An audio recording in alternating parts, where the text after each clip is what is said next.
16 to 24 and reside within the city limits. Participating departments include the Mayor's Office, Pensacola Fire Department, Pensacola Police Department, Parks and Recreation, Pensacola International Airport, and more. Visit cityofpensacola.com for more information to apply. Our resident satisfaction survey is out there. Citizens are asked to complete an online survey at uwf.edu/house-resident-survey or by phone at 850-495-2666 by Friday, July 23rd. So there's still time, but we certainly would appreciate you getting your information in on that, and it's happening right now. Cervantes Street speed limit reduction, an update from FDOT. The speed limit on West Cervantes Street between Dominguez and A Street will be permanently reduced from 35 to 30 beginning this week.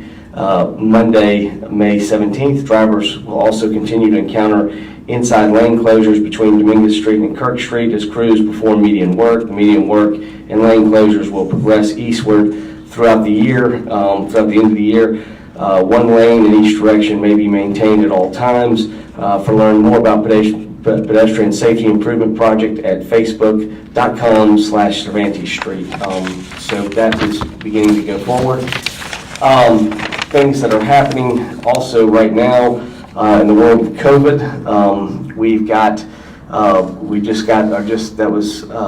Casey was getting our hospitalizations in. We've gone from, we have bounced up a little bit, 39, 38, and 39 over the last 3 days after being at 28, 33, 34, but we're still under 40 and certainly well under 50. We continue to be in that same range. We have the state showing us at 4.27% positivity rate on May 15th, follows a 5.5 and a 4.5. So we're following right about where we need to be. Our hospitalizations have trended up, but again, the biggest part of that is continuing to be working towards getting our vaccination. I'll talk to the hospitals again today at 2 o'clock, and I'll have a chance to talk with them and find out a little bit more. The biggest push that we talked about last time is trying to push everyone to getting the vaccine. That's our best bet going forward. As I said before, everything that we did for the past year, all the things that we had to sacrifice through, were to get us a time when we had a vaccine that could deal with this and help us get through it. So again, that's what we're looking to do. Judging by many people without the mask, it's good to see we've got a number of people in here that have gotten vaccinated. I know I've seen Andrew's post it right down on his Facebook. I've been vaccinated myself. I think it's incredibly important that we are getting vaccinated. I think that's the way we're going to beat this virus. And again, the CDC, it's now, science is showing, CDC saying if you've been vaccinated outdoors or indoors, you don't need to wear a mask. So I think the importance of getting vaccinated is far more important at this particular time in what we need to be doing and what we need to be pushing people towards. We're obviously continuing to watch for safety, but we'll be continuing to look at that. The big thing we've got is we've been working with Dr. Margaret, and he has provided us deliverables. He has come here and had a chance to meet with some of our staff. He's worked with John Johnson and Connie Bookman in listening sections, and he's providing an executive summary report.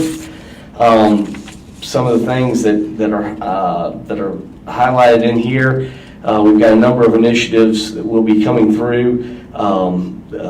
That will be working for us to work with to implement. But we think this isn't perfect, but it begins to move us, I think, in a way that we can begin to not only curtail, but really provide hope and opportunity for rehabilitation from homelessness back into getting re-involved in people back to homes. First, we want to move from a culture of enablement to a culture of engagement, which will also include us trying to work an awareness campaign. It is going to create an opening of a holistic service center. This is sort of that what we've talked about, a place that allows us to come together and bring homeless individuals together, and where they can essentially work with all of our partners that are involved in homelessness, whether it's Opening Doors, Pathways for Change, Satoshi Forest, anybody that wants to participate with us in that group, that coalition that we've got for reducing homelessness in Northwest Florida. Right now, we're looking at a smaller property, but we do have some long-term opportunity to do with housing. That's going to be in number 5, but first is getting the holistic center at least open. Then it's going to be open a central kitchen that coordinates and centralizes feeding services. That we are working with the county, and the county has a property that we've been working with them, and we'll be talking today a little bit with them about it. I know we've been working with Meredith Reeves. I know she's been engaged in this process. Source and develop all types of new housing initiatives. We've already done some of that, but we need to continue to further look at that and what we can do. Co-locate the Holistic Service Center in the central kitchen with some housing. We have an opportunity in a long-term vision is to create something that we can provide some transitional housing for. It's not going to be ready as we start, but we do believe that if we get a plan and we move together, we can make that happen. And then transform the HMIS from a scorekeeper model to a positive case management tool. I think this is critically important in making sure that we are participating with everybody with HMIS and are really beginning to figure out how we better proactive management on that.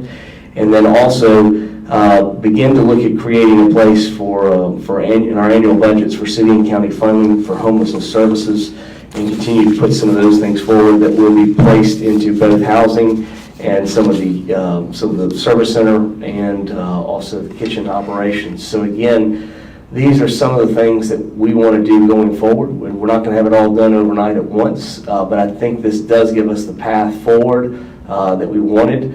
I think much of it is able to happen is not just because of the city or the county. It's certainly because we have a good group of partners, the Coalition for Reducing Homelessness in Northwest Florida, that really has sort of been picked up since the first of this year by John Johnson and Connie Bookman. I think has been essential to getting us here and working to bring everybody together. So that's what we're doing. We're going to look to partner with those individuals and see how we can do things better.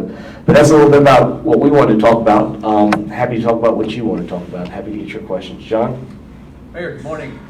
On the joint city-county meeting, I think scheduled for today, Pensacola Shipyard is on the agenda. What is in the interest of the city and the county today to talk about Pensacola Shipyard? I think there are some things that again, we weren't even necessarily aware of that could be happening that we could utilize Pensacola Shipyard for. It has been a private enterprise, but certainly with what the port has, the county came to us expressing some interest as well, some of the things that they wanted to do in the Bayou Chico area. So there may be a possibility for us to work within that, some grants programs that are already there. Certainly, we're looking at all the things. If we look at figuring out how to create a more public situation for some of our docking and transportation side, we may not have the same problems we had last week with some things with the fuel depot. Those are things that happen when you don't have your fuel within public control and other things, and it's certainly an unfortunate circumstance, but none of us control that. It was a private company that had their own issues, and we all had to deal with some of the things that happened. Although it didn't have to be as bad as it had to be, we sort of self-imposed it. But it certainly all started from a place of looking at some of those operations that we could do. I'm not saying that we know we're going to do it. I think it's something that we're talking about investigating, and it really was something that we hadn't thought about until my understanding is Chips Kirschfeld brought it over to us, some thoughts of it, and we're simply kind of looking at it. We have not developed anything more. We're simply wanting to discuss it and get thoughts on what they want to accomplish, what we want to accomplish, and if there are opportunities to find something. Right. My understanding is the Long family has the shipyard on the market. They have for a while, Yep. And the question would be whether if it goes into private hands, it's something else that is no longer marine industrial. It just limits us further in what happens. I'm not sure that it is necessarily what the city and county want to do, but I think we need to at least ask ourselves, especially when we see things happening, when we have private different areas that end up controlling a lot of our dockage, and then we have problems like we had last week. I think you have to at least investigate it. I'm not saying this is what we're going to do, but we are at least going to talk about it. Would a public purchase of the property be on the table, part of the discussion? I mean that's what the question is: can we find a valuable use that will actually work and prove to both the benefit of the city and county. If we did, we would potentially look at it. If we don't, then we will pursue and see what else happens. And, I don't know. That's why we're having the discussion. I'm just saying there are reasons that would be beneficial. I think all we have to look back at is the Transmontane in the situation where you have all your connections in a private system. You don't know whether they get their permits or what happens, and then you get stuck. If the public can provide that access and provide a way to make sure that we don't have those kind of problems again, we need to investigate that. So I think that's what we're going to look at. Yes? 3 times just now mentioned that there was some kind of a access, I assume you mean with shipping traffic that was behind the Transmontane terminal? I'm talking about the EPA issue that they had with their, I thought that was with their loading place on the gas thing. Yeah, but they just had too much of the wrong kind of gas. Okay. So there's no connection with shipping, that's why you're... No. All I know is that I heard they had some kind of EPA problem, and again, when you end up out of like I said last week, who knew on Monday we were going to have this problem? We came here, nobody thought of anything on that. We discussed it, and we left, and I left town, and there was a major situation. I mean, I didn't know about anything with the EPA problem with Transmontane until we finished our press conference last Monday. So it was an interesting week to have that all come out right after we'd had, because I don't think anybody saw that coming, for sure. I'm simply saying, we don't have much working waterfront left. And so the question is, do we need to investigate the potential of what we can do? If we don't have something good that we can do with it and what we need, then I don't think we'd necessarily pursue it.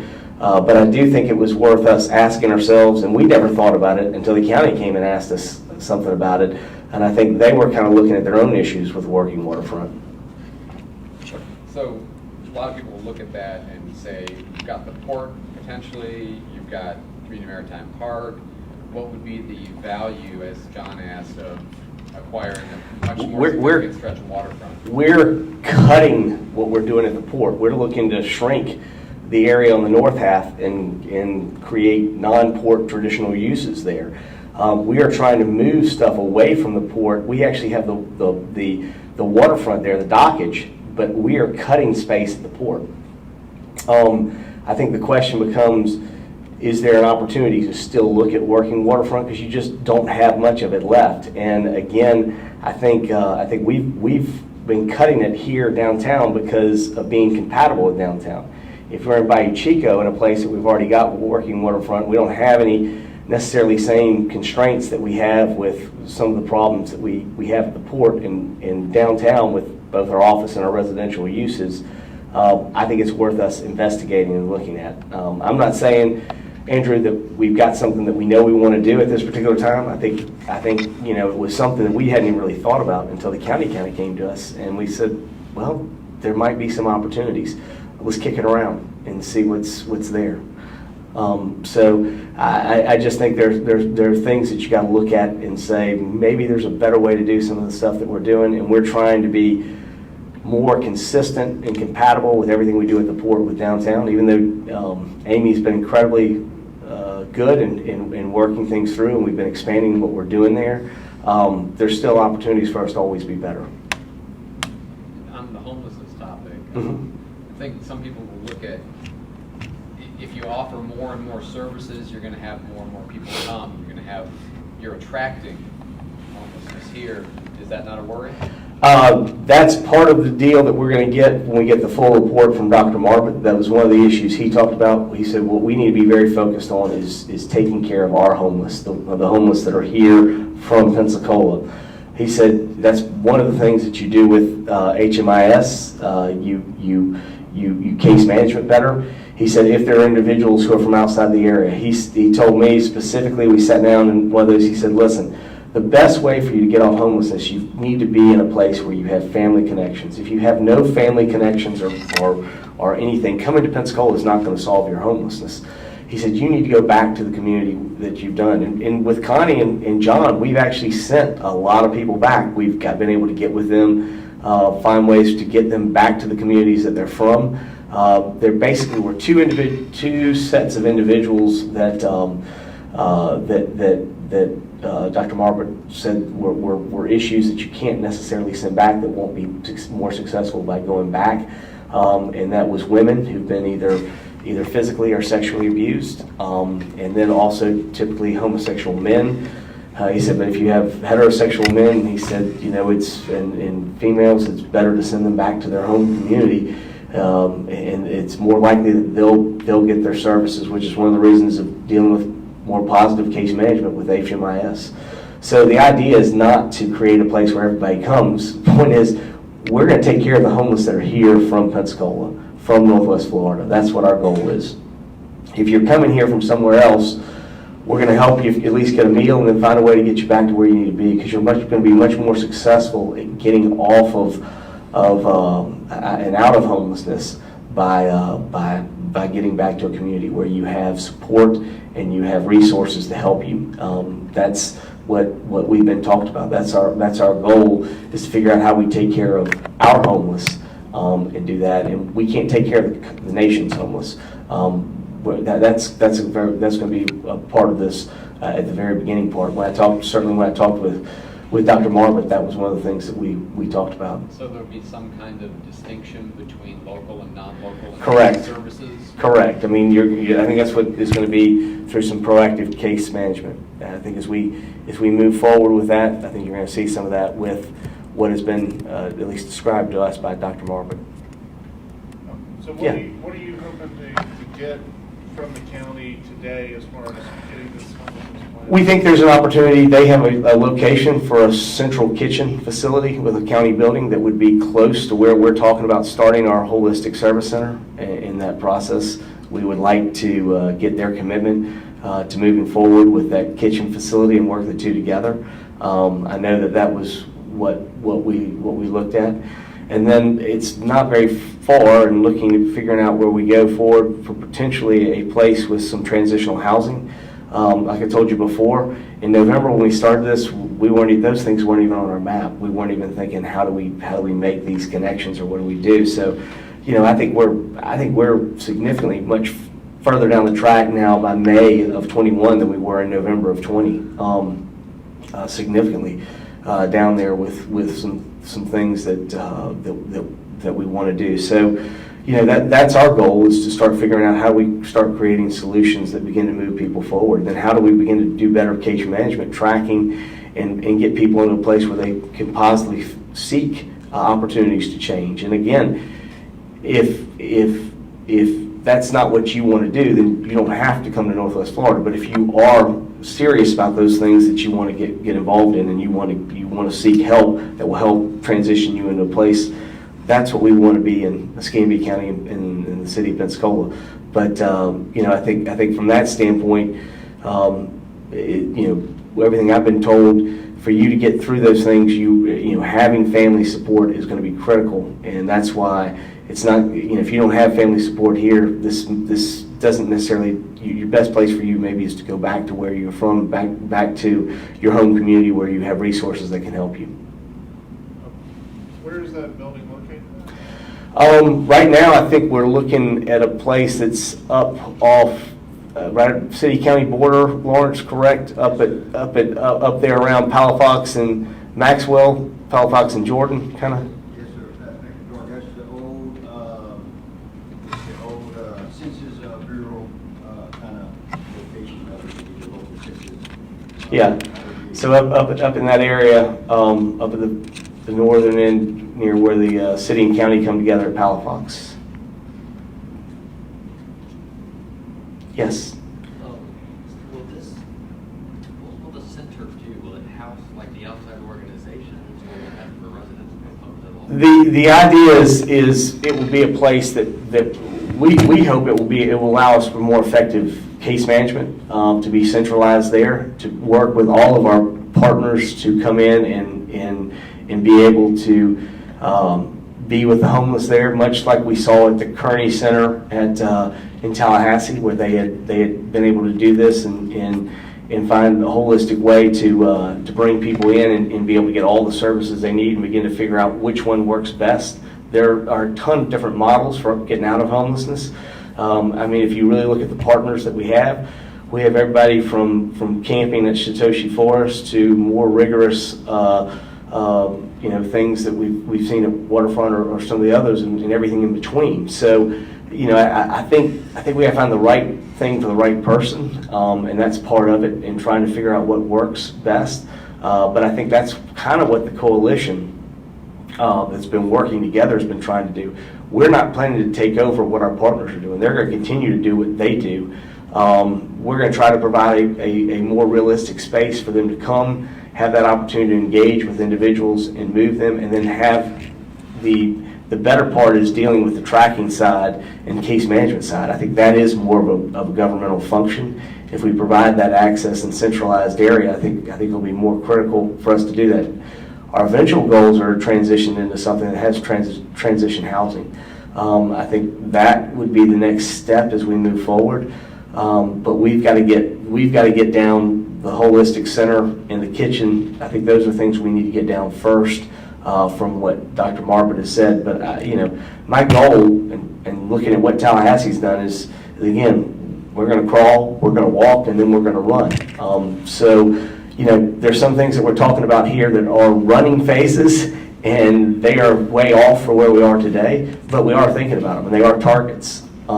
So I think those are things we've got to be thinking about, but we got to be doing all those at one time. So, but right now, no, we're not starting out doing those kind of things right now. We're going to start out at the basic, trying to figure out a place how we can begin to work better, which has already begun to happen with the coalition coming together.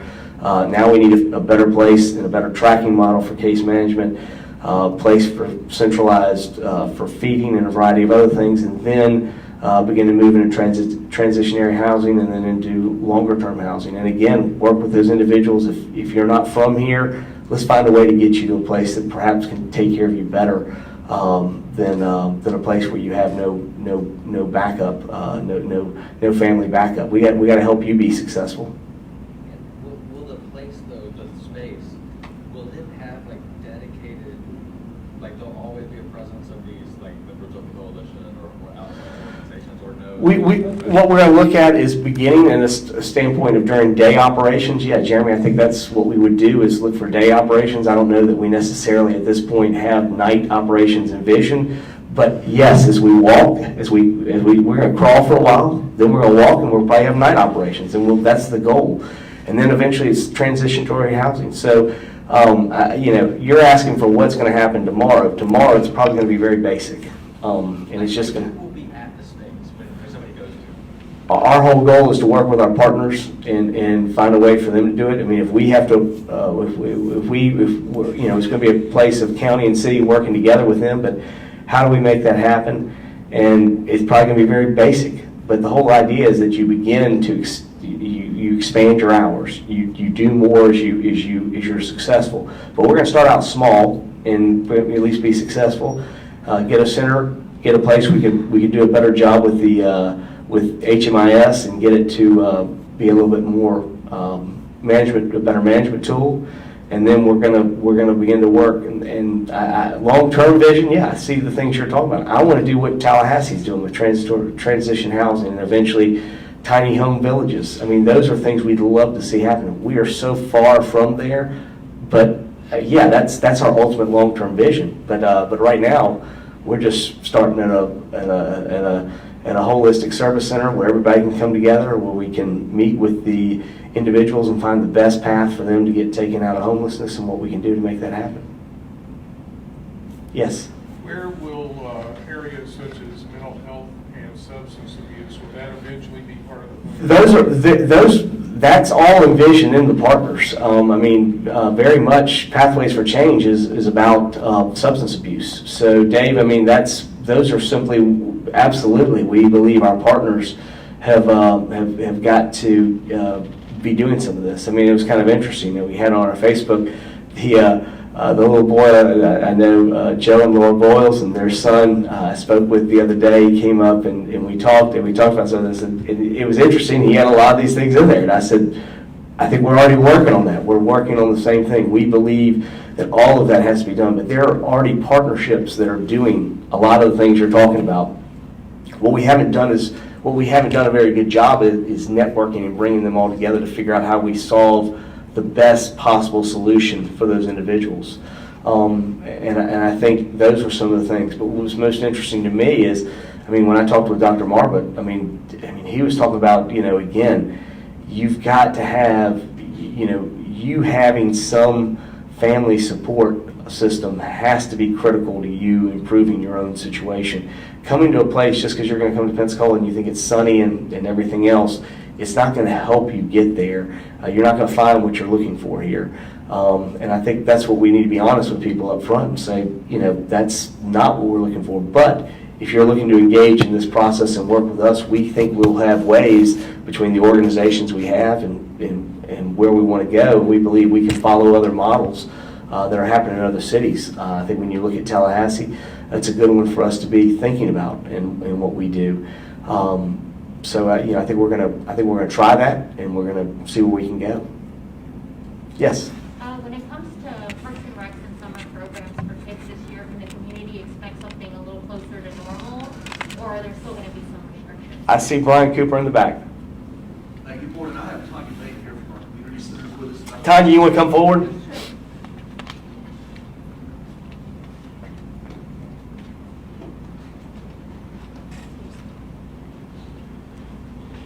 Hi, good morning.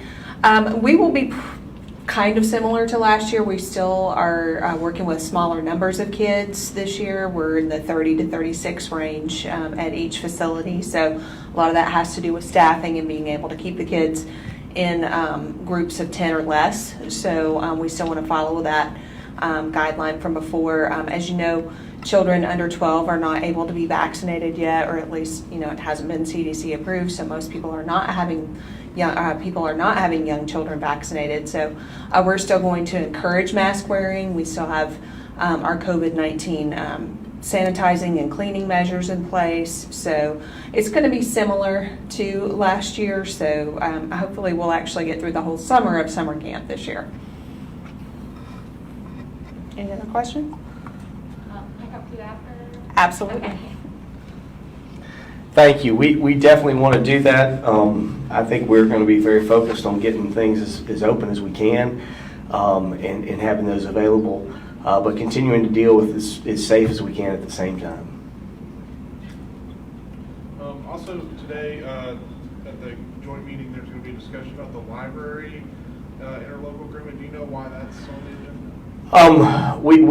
We've talked to the county, and I never understood why the city wanted to do this when the county took over. I had no idea why the city wanted to hang on to the buildings. It's very hard to have somebody else do all the management, all the stuff, and then somebody else to do the upkeep. And we're not even over at the libraries. That's not what we do. The library should be upkept and doing everything else by the people. I have no idea why the last administration didn't want to get rid of the buildings. I don't know if they thought somehow or other it was going to revert or something was going to happen or whatever. Listen, I was at the county when we made the move. This is the best move that's happened for the library system and what's going on. We need to finalize and finalize that movement and begin to transition the buildings over to the county. I know that there was some hurricane damage with some other things, and there are some other minor bits of repair and other damage issues. I'll get with Keith, and we'll continue to work with them and with Janice and her team, and we'll see what we can do. But I don't understand why we have the buildings if we're not going to do the library system. And it's case in point where that should have happened. Whatever, when we did it, I wasn't here, but again, the person who maintains the library ought to be doing the ones that deals with the buildings, and they ought to be keeping the buildings and dealing with them. So the city owns the library buildings, even though they're managed by the West Florida Library System? Correct. Correct. And so there's hurricane damage in some of the buildings? We've repaired some of the. We had a big issue with the air conditioner, which I think we've gotten that repaired. Keith, okay. So we had some of those things, and so we mentioned to the county. They were like, "There's a bunch of these got to be repaired." We're like, "We understand. We'll get those repaired." But I said, "We get all that repaired. At some point, we need to turn it over to you guys and."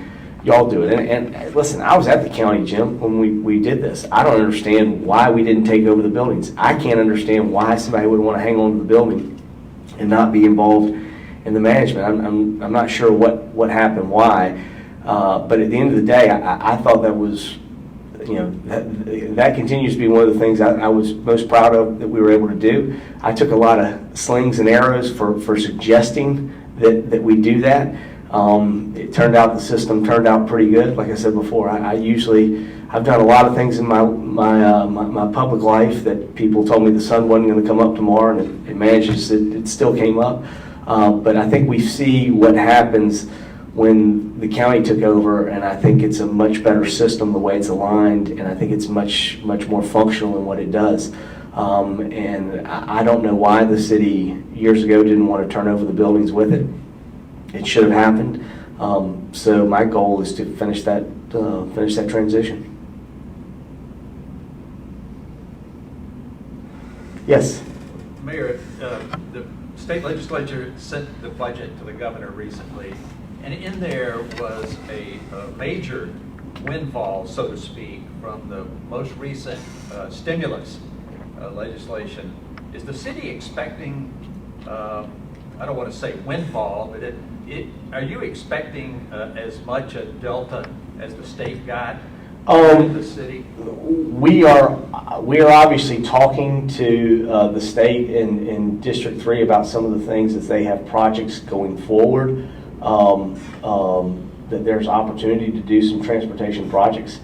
I know when I was with Secretary Gaynor probably a couple of weeks ago, he indicated that that's exactly, they did plan to get infrastructure money, and they would be seeking projects that are ready to go forward. So if we have things in the community, we've mentioned stuff to them, things that we already had in line that we wanted to do, we would love to see that come to fruition. I mean, again, going back up to Palafox Street, one of the things we've talked about is how do we do the bike pedestrian improvements on Palafox Street. Implement those would be fairly easy. Some of the other things that we've talked about with them, priorities that we have, that if these are things that would be shovel ready that simply we're waiting because they didn't have funding and they weren't in the cycle, can we find a way to advance those projects and move those forward? Would we expect those to come off the TPO priority list, or would this be an addendum to it? I think the TPO list will have some priority stuff, but I think they're going to be looking for some things that they can move on and do some stuff fairly fast. I think, for a long time we talked about figuring out how to take, there's a big, on this whole west side, there's some issues with drainage. We'd love to get A Street fixed. I mean, Main Street from Clubs or A all the way to Barrancas, but on Main Street, we'd love to get it back to like it looks down here and run it all the way through, have sidewalks, have drainage that would take all that stuff that comes down Barrancas and everything else where we have problems and solve that. It takes a lot of money. We don't have that money right now, but if we could get DOT in a partnership together with that and bring some of our own funding forward, yeah, that would be a great thing to do. I think that would be exciting to see happen. I think the bike pedestrian improvements on Palafox would be exciting to have happen. So there are a number of things that we've talked with them about. I don't have anything specifically they've said one way or the other what they're going to do. We do expect, I know last week, I think when we were here, we'd just gotten in the directions for the ARPA money, and I haven't had a chance. I was out of town. Keith's been out of town. Haven't had a chance to sit down with staff to figure out. But we will be bringing something forward to council.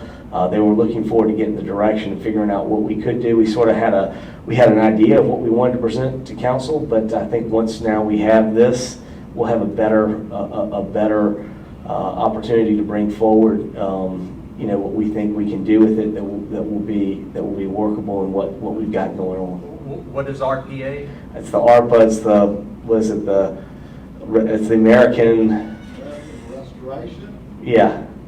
programs? Yeah, rescue, whatever it is. It's the program that essentially, it's like CARES too. I can't remember what it all stands for. American Rescue Plan Act. American Rescue Plan Act. And this would come to municipalities? I mean, Correct. There's funding that's coming here. We know we originally had somewhere we thought about 19.1. My understanding is some other things have happened. It might change what we're going to get. We don't have the exact number that we're going to get, but I mean, we're going to get some money. Will it go to the general fund, or will this be? for It'll projects? come to the city, but we will have to submit a plan of how we spend that and get that forward. We are creating that plan, but until we've been talking about it now for about, I think ARPA happened in March, so we knew this was coming, but we did not know what was going to be allowed. And so they just came out with what was allowed to have happen in it, and they released that last Monday. We haven't, as a staff, had the chance to sit down and look at that. So Keith's back in town, I'm back in town. I know Amy got it last week, and hopefully she's had a chance to look over it, and we'll go back and tweak. We started a plan that we thought we were going to work on that would do some of those things. So we're gonna do some things within that plan and tweak it a little bit and make some things happen. Anything else? Well, again, thank you for being here, and we'll look forward to a good week in Pensacola.